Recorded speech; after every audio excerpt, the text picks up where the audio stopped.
Hi అందరికీ నమస్కారం. ఈ సండే వచ్చేసి ఈ మధ్య చికెన్ ఎక్కువ తినడం జరిగింది. ఈరోజు చికెన్ బదులు ఎగ్ మసాలా చేయమని ఇంట్లో చెప్పా. మా బాబుని పంపించి కూడా దాదాపు ఒక 1 అవర్ అయితే గుడ్లకు పోయినాడు, అదే పోయాడు. ఇప్పుడు వస్తే ఈరోజు సండే స్పెషల్ ఎగ్ మసాలా చేయాలి. మాటల్లో ఉండి మావాడు వచ్చావా తెచ్చావా? తెచ్చేసా ఎగ్ మసాలా ఈరోజు Sunday special. Super egg masala చేసుకుని ఈరోజు విత్ జొన్న రొట్టె ఎగ్ మసాలా స్పెషల్ చేయమని మమ్మీని నేను వస్తాను అంతలోపు.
సూపర్ ఉంది జొన్న రొట్టె గుడ్డు పులుసు కాంబినేషన్లో జొన్న రొట్టెతో పాటు సూపర్ ఉంది.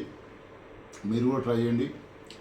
జొన్న రొట్టె కాంబినేషన్లో చికెన్ అయినా మటన్ అయినా బోటీ అయినా ఏదైనా సూపర్ ఉంటుంది. ఇది కూడా ఒక వెరైటీ కాబట్టి ఇప్పుడు రెగ్యులర్గా తింటూనే ఉంటాం. ఈరోజు కొత్తగా ట్రై చేద్దామని ట్రై చేసాం. సూపర్గా ఉంది. మీరు కూడా ట్రై చేసుకోవచ్చు. మీరు కూడా ట్రై చేయండి ఒకసారి, బాగుంటుంది. దయచేసి ఈ వీడియోని షేర్ చేయండి, నా ఛానల్ని సబ్స్క్రైబ్ చేయండి, లైక్ చేయండి, నన్ను ఎంకరేజ్ చేయండి. ఇలాంటి వీడియో చాలా చేస్తాం. మా పిల్లలు కూడా ఇలాంటి వీడియోలు చాలా ఎంకరేజ్మెంట్గా చేస్తున్నారు. మీరు నన్ను యొక్క వీడియో చూసి అందరు నన్ను ఎంకరేజ్ చేయండి. అందరికీ ధన్యవాదాలు. Thank you very much.